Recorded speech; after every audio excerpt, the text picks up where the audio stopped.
बिस्मिल्लाहिर्रहमानिर्रहीम, अस्सलाम वालेकुम।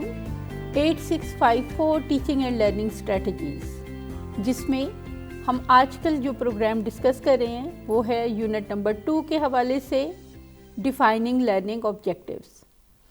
उसी सिलसिले में आज का प्रोग्राम हम ब्लूम्स टेक्सानोमी के हवाले से मज़ीद डिस्कशन करेंगे। पिछले प्रोग्राम में हमने ब्लूम्स टेक्सानोमी के हवाले से थोड़ा सा डिस्कस किया कि टेक्सानोमी क्या होती है, उसका फ़ायदा क्या होता है, और ब्लूम टेक्सानोमी को इंट्रोड्यूस करवाया। तो आज हम देखेंगे कि ब्लूम टेक्सानोमी की जो डिफरेंट डोमेन्स हैं उनमें डिफरेंट लेवल्स क्या हैं और उन लेवल्स के हवाले से हम लर्निंग ऑब्जेक्टिव्स किस तरह से बना सकते हैं। ठीक है, तो जैसा कि हमने पिछली दफ़ा डिस्कस किया कि ये लर्निंग ऑब्जेक्टिव्स की टेक्सानोमी है जो सबसे ज़्यादा एजुकेशन में इस्तेमाल होती है, और इसकी 3 मेजर डोमेन्स हैं: cognitive domain, affective domain and psychomotor domain. With in these domains, इन तीनों डोमेन्स में आके डिफरेंट लेवल्स हैं। ठीक है, और ये डिफरेंट लेवल्स एक हायरार्की की फॉर्म में हैं। आपको नेक्स्ट लेवल तक जाने के लिए पहले उससे पिछला लेवल अटेन करना ज़रूरी है। ब्लूम्स की टेक्सानोमी में एजुकेशन में जो सबसे ज़्यादा डोमेन यूज़ होती है, जो सबसे ज़्यादा डोमिनेट करती है, जो टीचिंग लर्निंग से सबसे ज़्यादा रिलेट करती है, वो कॉग्निटिव डोमेन है। कॉग्निटिव डोमेन के फर्दर देयर आर 6 लेवल्स। ठीक है, और ये 6 लेवल्स हैं: number 1 knowledge, then comprehension, then application, then analysis, then synthesis and then evaluation. इन्हीं को हम लोअर ऑर्डर थिंकिंग स्किल और हायर ऑर्डर थिंकिंग स्किल्स भी कहते हैं। इसमें पहली तीनों लेवल्स एप्लीकेशन तक लोअर ऑर्डर थिंकिंग स्किल्स हैं, और अगले 3 levels higher order thinking skills भी कहलाते हैं। अच्छा, इसमें सबसे जो बेसिक लेवल है दैट इज़ नॉलेज। और नॉलेज को अगर देखा जाए तो ये आपकी एक स्टूडेंट अगर एग्जिबिट करता है कि उसकी मेमोरी में कोई फैक्ट है, कोई टर्म उसे पता है, कोई बेसिक कॉन्सेप्ट उसे पता है, तो that comes under the level of knowledge. For example knowledge of specifics, मसलन किसी चीज़ की टर्म क्या यूज़ होती है। ठीक है, knowledge of ways and means. ठीक है, कि फॉर एग्जांपल पानी को प्योरीफाई करने के कितने तरीके हो सकते हैं। ठीक है, knowledge of the universals and abstractions, जो कि कोई भी एब्स्ट्रैक्ट कॉन्सेप्ट है, मसलन what is meant by motivation. ठीक है, तो इनका नॉलेज रखना, सिर्फ इनका मेमोरी में स्टोर होना, इनका मेमोरी में होना और एक स्टूडेंट का इस काबिल होना कि वो इनको रिकॉल कर सके, is under level of knowledge. इसमें जैसे किस तरह के क्वेश्चंस इसमें हो सकते हैं, मसलन what are the laws of learning, what are the components of curriculum, what are different types of apples. ठीक है, एप्पल वाला एग्जांपल क्योंकि सबसे ज़्यादा इजी है तो हम आगे इसी एग्जांपल को लेके चलेंगे। थोड़ी देर बाद हम डिस्कस करेंगे कि इसको जब रिवाइज़ किया गया तो नॉलेज को रिमेंबरिंग की टर्म में अब यूज़ किया जाता है। तो इसमें अगर आप देखें कि एक टीचर इस तरह के क्वेश्चन पूछता है या किसी भी एक क्वेश्चन पेपर में इस तरह के क्वेश्चंस होते हैं तो वो सिर्फ रिमेंबरिंग के होते हैं। What happened after this? How many types of this? What is this? Who was it that? Can you name this thing? Find a definition of this concept. Describe what happened after, for example, Second World War. Who spoke to? Which is true or false? ठीक है, तो ये remembering के questions होते हैं जो एक teacher class में भी पूछ सकता है, और अगर वो कोई टेस्ट बनाता है तो उस टेस्ट में भी अगर क्वेश्चंस की नेचर ये है तो इसका मतलब है कि ये नॉलेज या रिमेंबरिंग के क्वेश्चंस हैं। नॉलेज के बाद अगला लेवल है कॉम्प्रिहेंशन का। कॉम्प्रिहेंशन क्या है? Comprehension is basically demonstrative understanding of facts, कि आपको एक चीज़ की, एक फैक्ट की अंडरस्टैंडिंग है and you have the ability to demonstrate that understanding. और हम कॉम्प्रिहेंशन को किस तरह से डेमोस्ट्रेट करते हैं? यूजुअली बाय ऑर्गेनाइजिंग, सबसे डिफ़िकल्ट चीज़ क्या है, तो स्टूडेंट को अगर कॉम्प्रीहेंशन होगी, only then student will be able to organise the things और the phenomena on the basis of the difficulty, ठीक है, और वो फिर बताएगा कि ये सबसे ज़्यादा डिफ़िकल्ट है। By organising, comparing, translating, interpreting, giving descriptions and stating main ideas. जब आपको किसी चीज़ की अंडरस्टैंडिंग होती है तो you are able to translate that thing, you are able to interpret that thing, and you are able to extrapolate that thing. Extrapolate mean you are able to give assumptions, you are able to generate ideas based upon that assumption. इसमें इस तरह के questions हो सकते हैं, मसलन compare the health benefits of eating Apple versus oranges. Now, if the student has the complete understanding of the benefits of eating apples and oranges, only then the student will be able to compare these benefits. Understanding या comprehension के question इस तरह के हो सकते हैं. Can you explain why this happened? Can you write in your own words? How would you explain this? Can you write a brief outline of this? What do you think? What could have happened next? Who do you think? What was the main idea of this, for example, paragraph? Can you clarify? Can you illustrate? Does everyone act in the way that dash does? So, whenever you see these sort of questions in a question paper, तो ये हमेशा comprehension या understanding के questions होते हैं. अच्छा, अब जब तक आपको नॉलेज ना हो तब तक कॉम्प्रीहेंशन इम्पॉसिबल है, और जब तक कॉम्प्रीहेंशन ना हो तब तक application of that knowledge is impossible. So the third level is application level. Application is basically when you are able to apply knowledge and comprehension to improve practice. जब हम किसी नॉलेज को अप्लाई कर सकते हैं, हम किसी नॉलेज की बेस पे अपनी प्रैक्टिस को इम्प्रूव कर सकते हैं, that comes under application. Application में एक तो using new knowledge, then by solving problems to new situations on the basis of acquired knowledge. तो ये दोनों इसकी टाइप्स हो सकती हैं.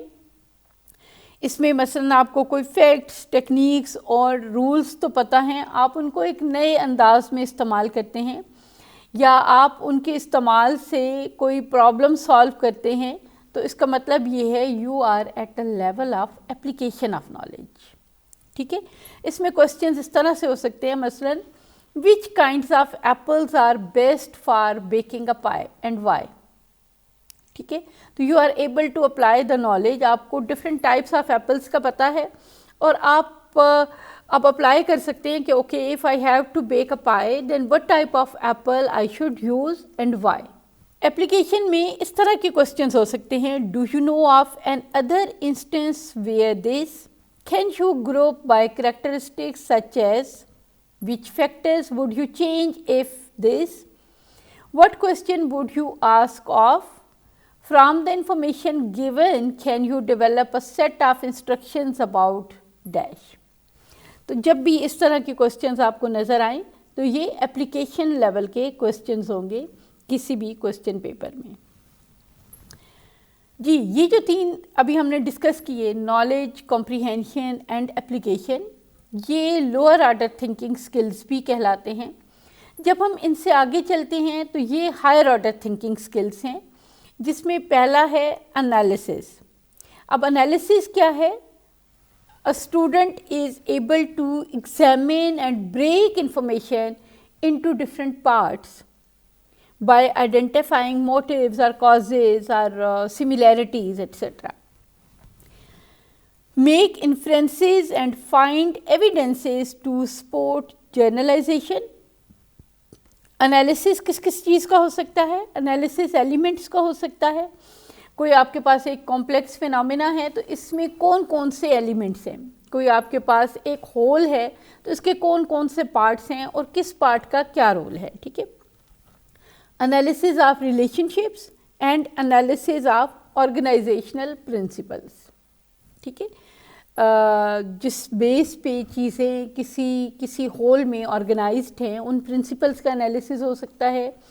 जिस तरह से किसी होल में मुख्तलिफ पार्ट्स जो है वो इंटरप्ले कर रहे हैं, उनके रिलेशनशिप का एनालिसिस हो सकता है, और सिंपली उन पार्ट्स का एनालिसिस कि किसका क्या रोल है वो भी हो सकता है। ठीक है, अच्छा, अब इसमें इस तरह के क्वेश्चंस हो सकते हैं कि list 4 ways of serving foods made with apples and explain which once have the highest health benefit.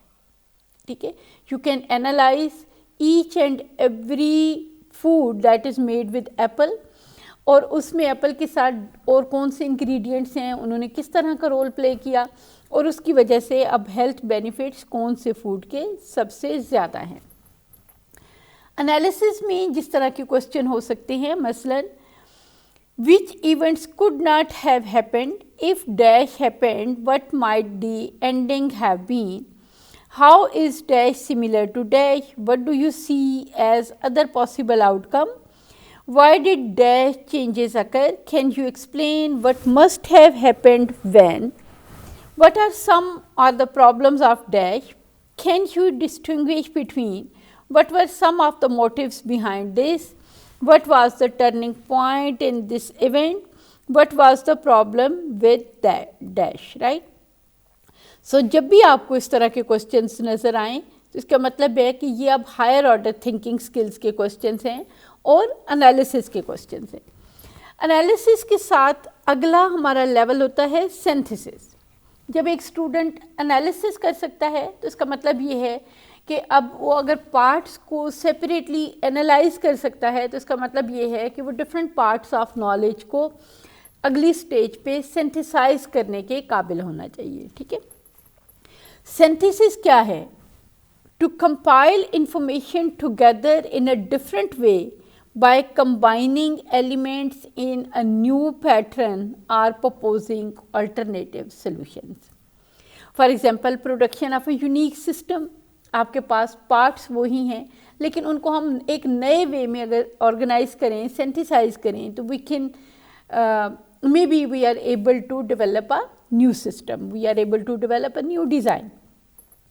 Production of a plan और proposed set of operations, derivation of a set of abstract relationships. इसमें इस तरह के usually question हो सकते हैं कि मसलन सबसे सिंपल क्योंकि एप्पल की एग्जांपल है, तो convert an unhealthy recipe for apple pie to a healthy recipe by replacing your choice of ingredients. ठीक है, अब आपको पाई की, एप्पल पाई की हेल्दी रेसिपी आपको एक क्रिएट करनी है। जो आप यूजुअली एप्पल पाई हम बेक करते हैं वो इतनी हेल्दी नहीं होती, तो उसमें क्या इंग्रेडिएंट्स आप चेंज कर सकते हैं, क्या इंग्रेडिएंट्स की क्वांटिटी आप चेंज कर सकते हैं कि वो अनहेल्दी पाई की रेसिपी हेल्दी पाई की रेसिपी बन जाए। ठीक है, explain the health benefits of using the ingredients you choose. For example आप कहते हैं कि instead of sugar you can use Honey, तो आप जो इंग्रेडिएंट आप सजेस्ट कर रहे हैं उसके बेनिफिट्स क्या हैं और जो ओरिजिनल हैं उनसे वो किस तरह से बेहतर हैं। ठीक है, ओके, जो सबसे लास्ट जो लेवल है हमारा वो है इवैल्यूएशन। इवैल्यूएशन क्या है? When you are able to present and defend opinions by making judgements about information. Information अच्छी है, बुरी है, ट्रस्टवर्दी नहीं है, कंप्लीट है, इनकम्प्लीट है। ठीक है, तो जब आप उसके बारे में कोई ओपिनियन देते हैं और उसको डिफेंड करते हैं through arguments, that is evaluation. For example, validity of ideas और quality of work based on a set of criteria. मसलन किसी ऑर्गेनाइजेशन की परफॉर्मेंस क्या है, अगर हमारे पास कोई एक सेट क्राइटेरिया है तो हम उसके अगेंस्ट उसको एवेलुएट करते हैं। तो यूँ ज़ाहिर है इवेलुएशन के लिए हमें दोनों में से कोई एक चीज़ रिक्वायर्ड होती है। या तो हमारे पास कोई इंटरनल एविडेंस हो जिसकी बेस पे हम कह सकें कि ये ऑपरेशन, ये काम बहुत अच्छा है, और या हमारे पास कोई एक्सटर्नल क्राइटेरिया हो जिसके तहत हम उसे कंपेयर करके कह सकें कि ये क्राइटेरिया था, इसके अगेंस्ट ये काम अच्छा है, बुरा है, बहुत अच्छा है, एक्स्ट्राऑर्डिनरी है, कैसा है। ठीक है। अच्छा, इसमें इस तरह का क्वेश्चन हो सकता है कि मसलन do you feel that serving apple pie for an after school snack for children is healthy, why और वाई नॉट। ठीक है। अब आपके पास या तो इंटरनल एविडेंस होगा कि क्योंकि जब आप एप्पल पाई देते हैं तो इसमें ये इंग्रेडिएंट्स होते हैं और ये इंग्रेडिएंट्स इतने हेल्दी नहीं होते, तो इसलिए ये गुड आइडिया नहीं है। या मसलन आप कहते हैं कि ये इंग्रेडिएंट्स इसमें होते हैं, ये इसका तरीका होता है, इसलिए ये एक हेल्दी चॉइस है। So whatever is your opinion, you have to defend that opinion. ठीक है।